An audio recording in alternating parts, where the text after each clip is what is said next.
Guys, imagine waking up one morning. You woke up to discover that every citizen in Nigeria, including newborn babies, are already owing debt even before they could even speak their first word. Imagine struggling to buy food, pay transportation, survive electricity bill, and yet your country keeps borrowing billions of dollars in your name. Now imagine politicians sharing cash in public while citizens are crying over hunger, inflation, and unemployment. Is Nigeria developing or sinking deeper into debt slavery? Which made me want to ask, where exactly is all this money going? Anyways, guys, welcome back to I See on Filter TV, where we say it raw, we say it loud, we say what many are afraid to say. Today's video is very explosive. You need to stay to the end because what is happening right now may affect every Nigerians for generations. So here is what is happening. Nigeria is reportedly in advanced talk for another massive World Bank loan worth $1.25 billion. The project is called Nigeria Action for Investment and Job Acceleration. Sound good, right? Okay. According to the report, the loan is meant to improve access to finance, electricity, digital infrastructure, agricultural reforms, trade system, and tax reforms. And right now, the deal has reportedly reached what is called the decision stage, meaning approval could happen very, very soon. Now, on paper, it sounds good because honestly, Nigeria needs development. We need better roads. We need stable electricity. Very, very important because everybody is in darkness in Nigeria. We need jobs, modern agriculture, internet access, stronger businesses, and economic growth. Nobody is denying that. Nobody is denying that fact. But here is where citizens are becoming furious. How many loans have we already collected before this one? And more importantly, what exactly did the previous loan solve? What did they do with it? Because according to the report, Nigeria's public debt reportedly climbed to over 159 trillion naira by December 2025. And let that sink in. 159 trillion. That number is so massive that many people cannot even mentally calculate it. You see, I was skipping when I was calling the name just now. Across social media, many Nigerians are reacting with anger, frustration, and hopelessness. Some citizens are literally begging the World Bank to stop giving Nigeria a loan. Let's see some comment from X. This person says, World Bank Group, he tagged them. Please stop giving Tinubu more to be enriching himself and his generation to come. Enough already. He is destroying our lives. Another person says, the World Bank are the greatest enemy of Nigerians. How will you be giving out loans to fraudsters and dictators, yet its citizens remain one of the poorest poverty nation? Enough is enough. Think about that for a second. Citizens of a country publicly pleading, please stop lending our government money. That tells you how deep the distrust has become. Because many Nigerians feel their daily lives are not improving despite years of borrowing. Food prices are high, transportation is expensive, fuel costs increased, business are struggling, electricity is unstable. The naira has weakened so badly, and unemployment continues to hit young people hard. So when citizens hear another $1 billion loan is coming, many of them no longer hear development. They hear more debt, and that's exactly what it is. And this fear is emotional because debt is not abstract. Debt affects taxes, it affects inflation, future budgets, government spending, and future generation. Many Nigerians now feel like the country is borrowing against the future of children who haven't even grown up yet. Children that are yet to be born. Don't be surprised if they come one day and say every Nigerian is owing money they never borrowed. Won't be surprised. A lot of Nigerians feel trapped in a system they did not choose. And now, here's where the controversy becomes even more explosive. On May 11, Lagos Senator Sani reportedly held his 11th town hall meeting in the Central Senatorial District. During this event, supporters reportedly distributed cash grants, scholarship, empowerment packages, 1 million naira per words, according to the report. Report says over 1,500 people benefited. Now, let's be fair. Supporters argue this is normal constituency outreach, and yes, elected officials are expected to support their constituents. Critics see something else entirely. Videos from the event spread online, and because this happened during a period of intense economic hardship, many Nigerians reacted emotionally.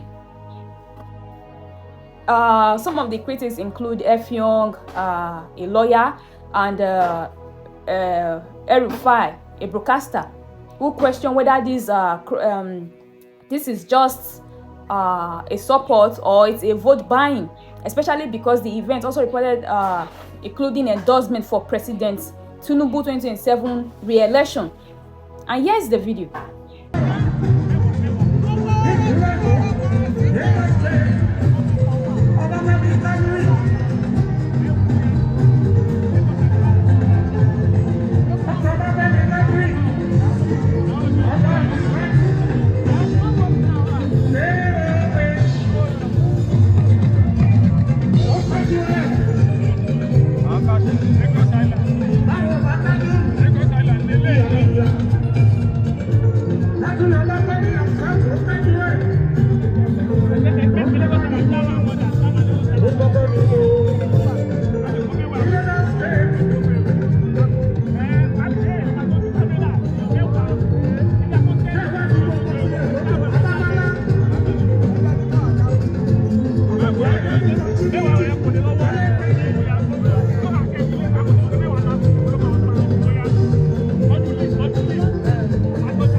Well, you've seen the video.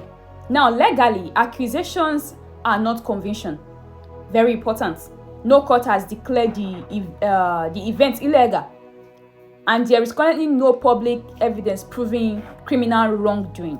But politically, the optics are damaging. Because imagine this, citizens are angry over debt. People are hungry. People are struggling to survive.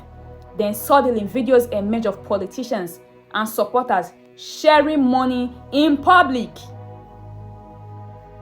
Is that even lawful in a sane country? Many Nigerians emotionally interpret it as they only remember the people during politics, during election. And that perception is powerful. Now let's discuss the uncomfortable truth many people avoid.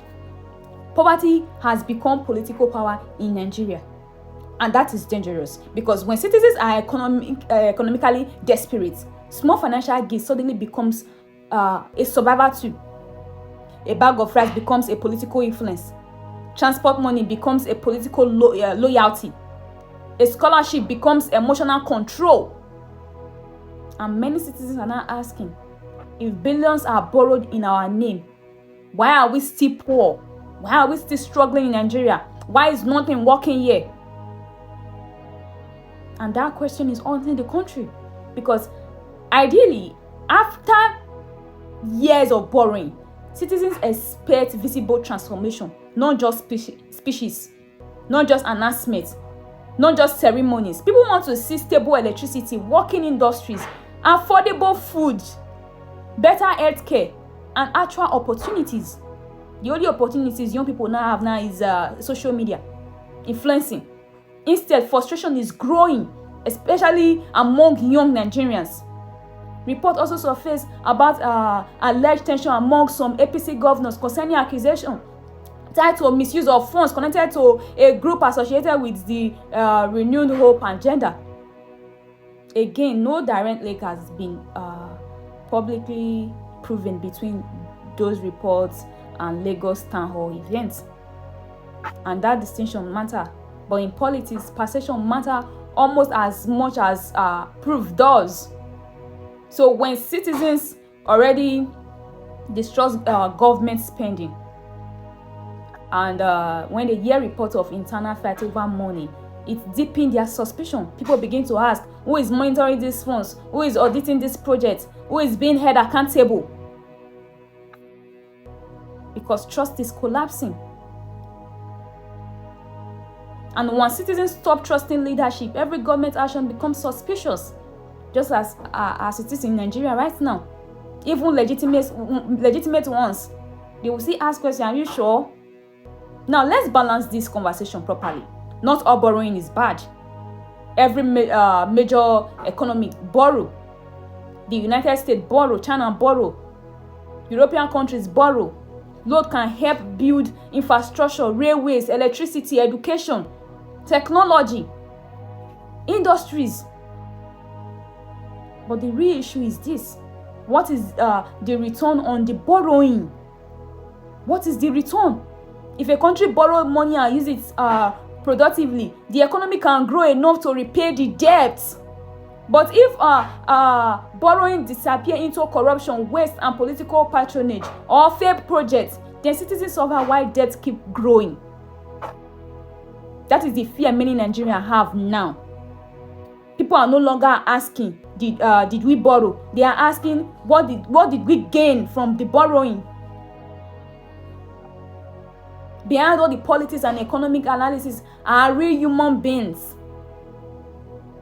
The trader in Lagos, struggling with rent. The graduate in Abuja unable to find work. The father choosing between transportation and feeding his children. The mother watching food prices rise every week. These are the people carrying the emotional weight of economic policies. You both should know that everything you are doing is affecting the common man. And when citizens feel unheard for too long, anger starts turning into bitterness. That's why online reaction have become intense. Some Nigerians now openly say, we are tired. You're messing with our future. Future generations are being sacrificed. And some are asking the hardest question of all, can Nigeria truly escape this circle? We don't even know what the next government is going to do. Now, let me say this clearly. This conversation is bigger than a political parties.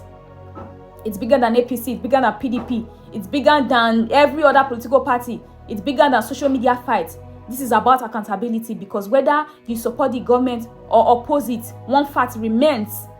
Every loan collected today affects tomorrow. And every policy decision eventually reaches the ordinary citizen, you and me. Nigerians are not angry simply because money is being borrowed. Many are angry because they feel excluded from the benefits while they carry the burden. We don't benefit anything from the government. That is the art of this crisis. Now, I want to hear from you. Do you believe these loans will genuinely help Nigeria? Or do you think the country is sinking deeper into dangerous debt? And what do you think about the cash distribution controversy? Was that empowerment or a political manipulation? Drop your thoughts in the comment section. Let's have a serious conversation. If you enjoyed this analysis, subscribe to IC Unfiltered TV, like this video, share it to everyone you know, including your enemies if you have one, and turn on the notification button on this post, because we are just getting started. This is IC, and on this channel we keep it unfiltered. See you next time.